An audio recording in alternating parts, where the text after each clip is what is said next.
Hello students, a very warm welcome to all of you. Myself Patel Pravada from Param Guru Pathshala English Medium School, Sarsa. Today in this video I will discuss with you the fourth chapter from standard 7 science, that is heat and its effect, part 2. Students, in this video I will discuss with you numbers of topics, and the topics are transfer of heat, conductor of heat, sea breeze and land breeze. So ready for that? Let's begin. Students, imagine one thing.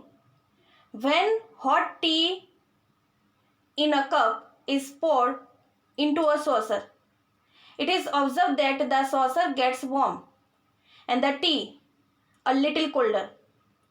The hot tea transfers some of its heat to the saucer and itself cools down. While the saucer gains some heat and gets warm, the tea cools down. So we can say that the flow of heat from a body at a higher temperature to another body or to another part of the same body at a lower temperature is called transfer of heat. Now students, in nature there are three distinct ways in which heat is transferred.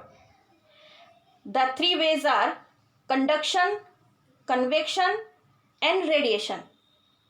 Let's learn all of them one by one. First, conduction. Students, when we hit one end of a steel rod, keeping it with a Bunsen burner, we will observe that the other end also become hot after some time. In this case, heat is transferred from the hot end spoon to its cold end by conduction. So conduction is the process of transfer of heat in a body from the hotter end to the colder end without any actual movement of the molecules of the material. You can compare this method to handing over the notebooks to the first student and asking him to pass it on to the next student. Students, the transfer of heat by the process of conduction takes place only for the solid material. Remember that. The another thing is that the condition for required conduction, that is two. First one is it contact with and each other. It should be contact. The both ends should be contacted to each other. The another thing which is required for conduction is it should be different temperature. The two ends should be in different temperature. To understand better, we can do an activity. We can see the figure also. In this activity, we have to take a rod, wax, iron stand, iron nail and Bunsen burner.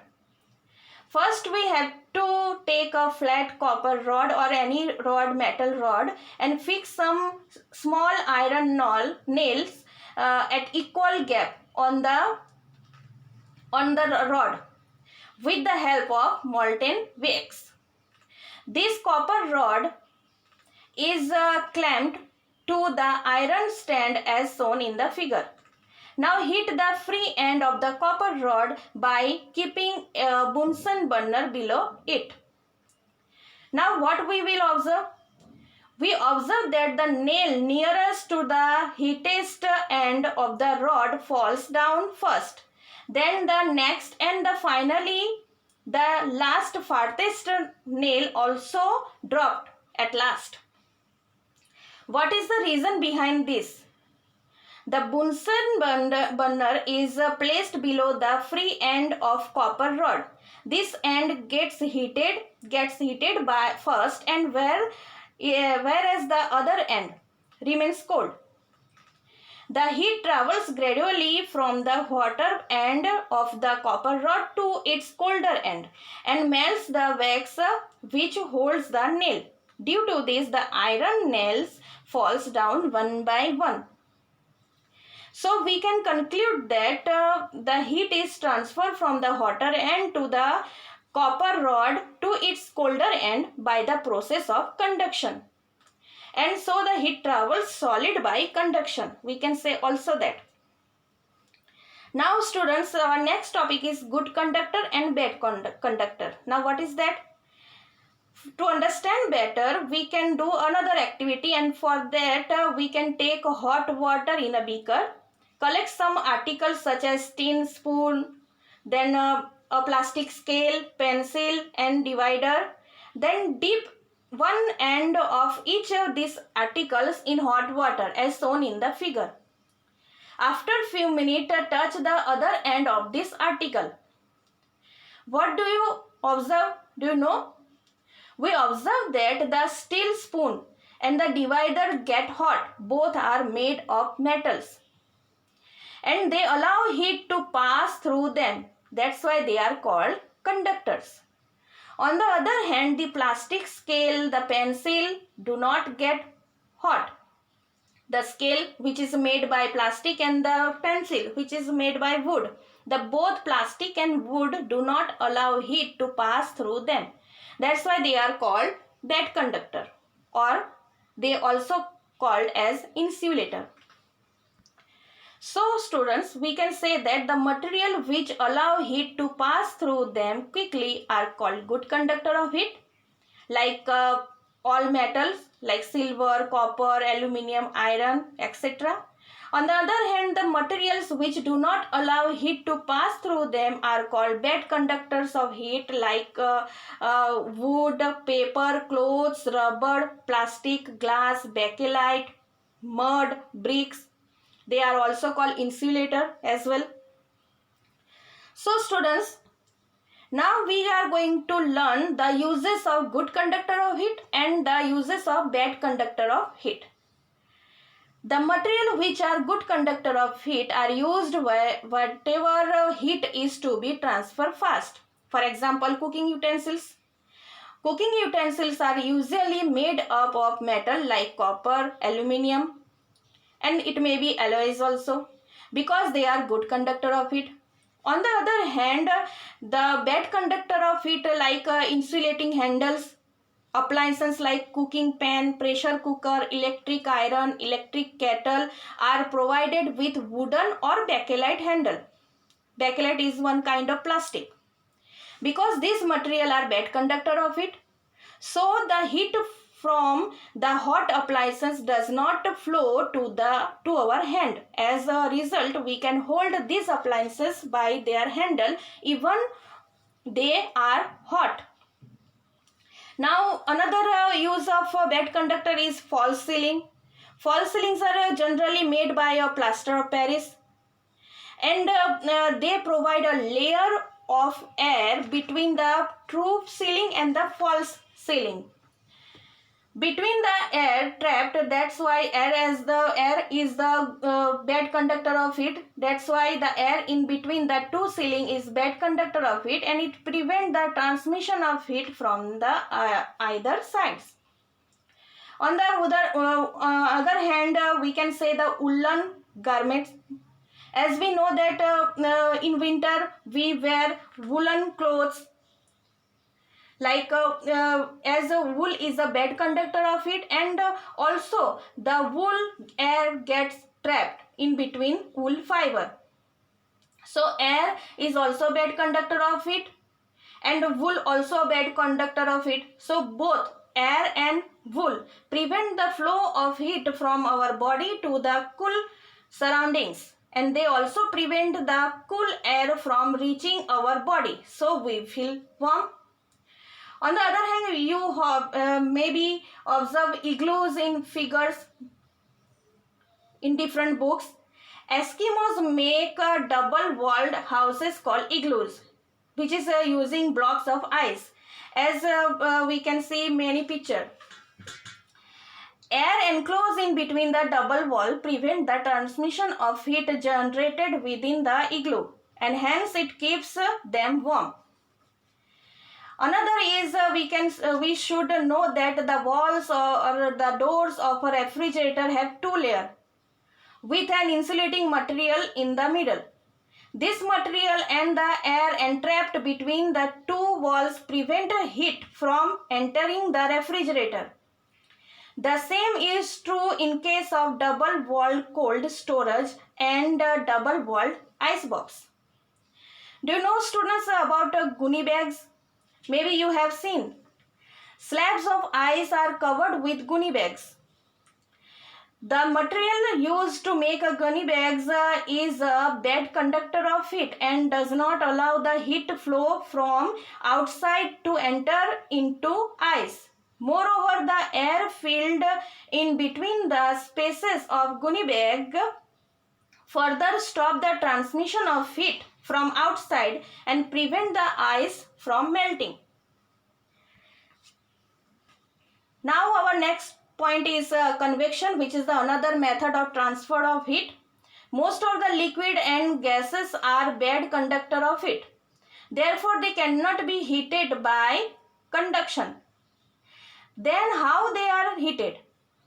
Liquid and gases are heated by another process of heat transfer called convection.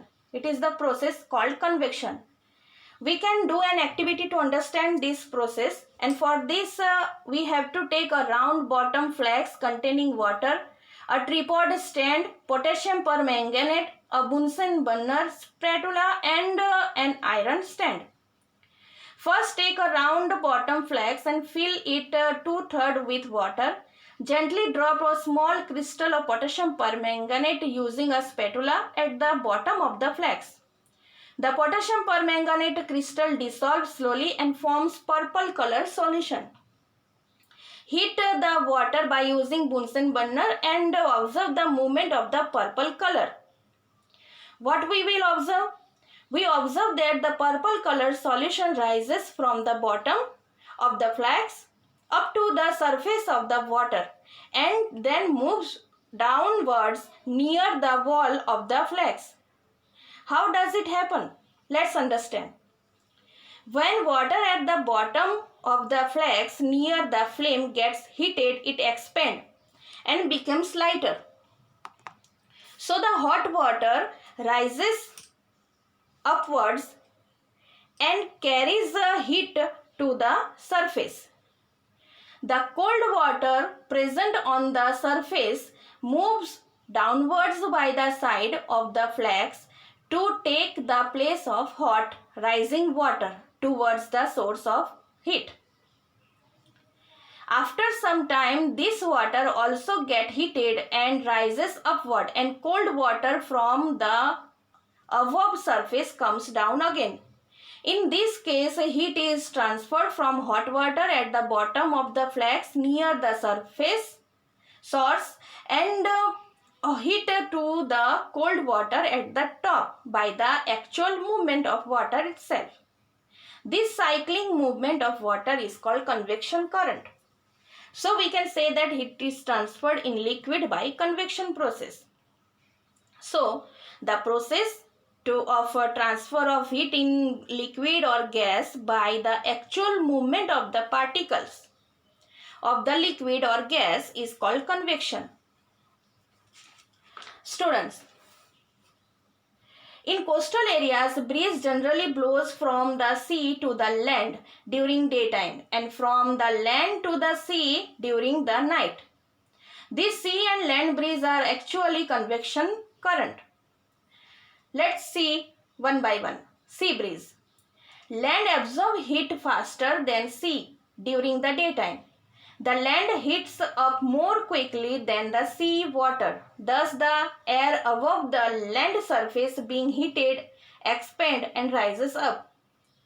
The cooler air above the sea surface blows towards the land to take its place. So, that sets up convection current, and we can say that the cool air from the sea blowing towards the land is called the sea breeze. On the other hand, land loses heat faster than the sea. At night, the land cools more quickly than the sea water. Thus, the air above the sea, being warm, rises up, and the cooler air from above the land surface below blows towards the sea to take its place. This sets up the convection current. So we can say that the cool air from the land blowing towards the sea is called the land breeze. I repeat, the cool air from the land blowing towards the sea is called the land breeze. On the other hand, the cool air from the sea blowing towards the land is called sea breeze.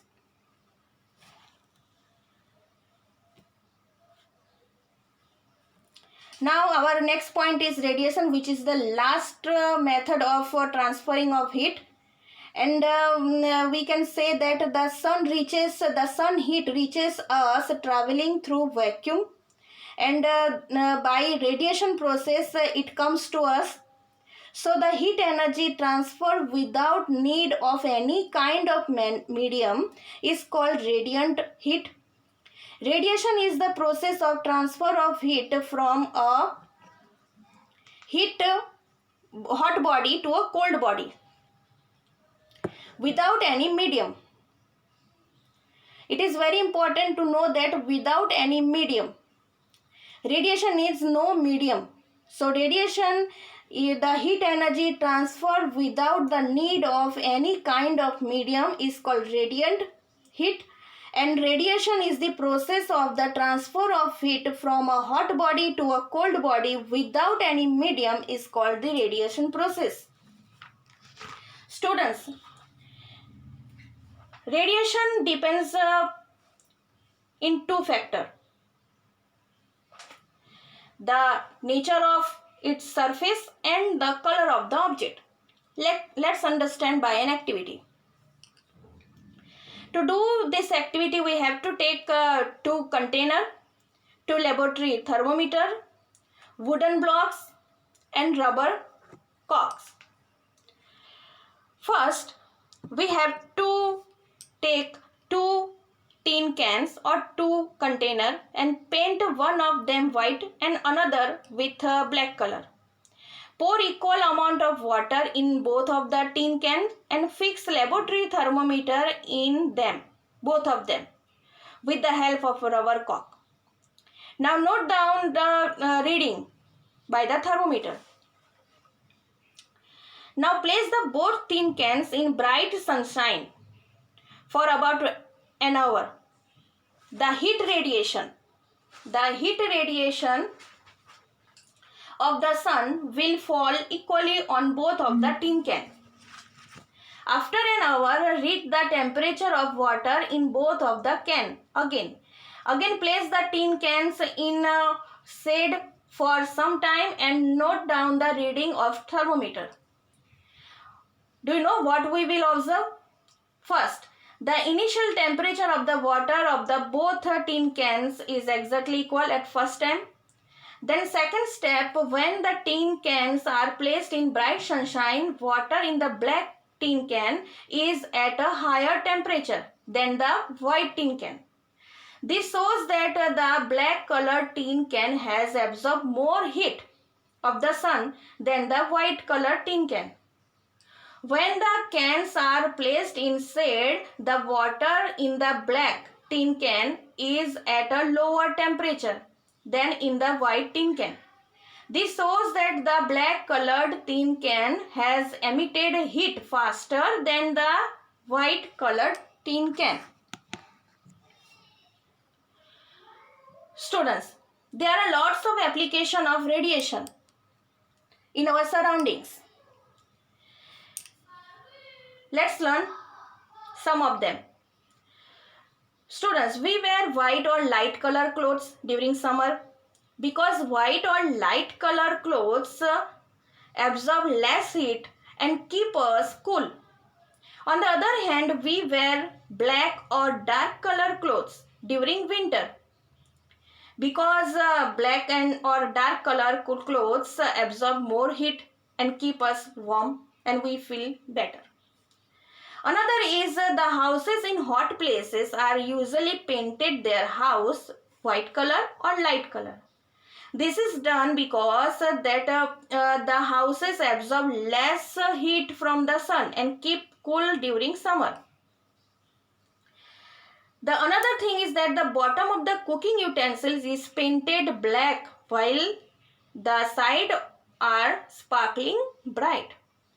This is done so that utensils can absorb more heat from the bottom and radiate less heat from the side. The another application is the containers of solar cooker. The container of solar cooker are painted black. That is why, because they can absorb more heat from the sun. They can absorb more heat from the sun. That is why they painted as black in color. The another is electric room heater have curved polished metal reflector behind the heating element. The polished surface reflect back the heat radiation falling on it. Thus keep the person sitting in front of it warm. So students, with the application of radiation, we finish the chapter, that is heat and its effect, from standard 7 science. And I hope you will learn this chapter from this video. I hope you understand each and every point whatever I have discussed in this video. So students, I hope you understand. Thank you for joining me. Thank you.